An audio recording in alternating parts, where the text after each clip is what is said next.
আসসালামু আলাইকুম গাইস। এই যে আমরা আজকে পিঠা বানাবো। চাল ভিজায় রাখছিলাম রাত্রে, এখানে শিলপাটাতে বাটে নিব। তো পিঠা বানানি শেষ অবধি আপনারা অবশ্যই থাকবেন। গাইস, পিঠা বানাইতে যায় আমার হাত লাল হয়ে গেছে। আমি আমার জামাইরে লাগাই দিছি, এখন বাটতে দেখো। আমার মতো যারা এইভাবে বাটতে বাটতে হাত লাল করে ফেলবা, হাতে ঠোসা পরে ফেলবা, তারা এমন জামাইরে না লাগাই দিবা চাল বাটতে। আমি যেমন লাগাই দিছি চাল বাটতে। চাল বাটা শেষ, এবারে রং দিয়ে সুন্দর করে মিক্সড করে নিব। আমি 3টা কালার করছি এখানে, সূর্যমুখী কালার, লাল কালার আর সাদা। তো এই 3টা দিয়ে বানাবো। আমি কিন্তু ঠিকমতো বানাইতে পারি না, তবুও আজকে খুব আগ্রহ নিয়ে কেন জানি বানাইতে ইচ্ছা করলো।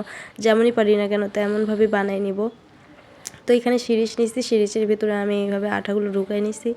এরপরে এইভাবে পিঠাগুলো বানাইতে হয়েছে। আমার হাতে কিন্তু অনেক কষ্ট পাইছে। আমি এইভাবে সিদ্ধ করে নিচ্ছি রাইস কুকারের মধ্যে। আর এখানে কয়েকটা সিদ্ধ করাই হয়ে গেছে অলরেডি। তারপরে এগুলো আমি রোদ্রে দিব। সবগুলো সিদ্ধ করা হয়েছে, আমার 2 ট্রে হয়েছে। তো এগুলো এখন রোদ্রে দিয়ে সুন্দর করে শুকিয়ে নেব। এরপরে ভাজে খাইতে অনেক টেস্ট।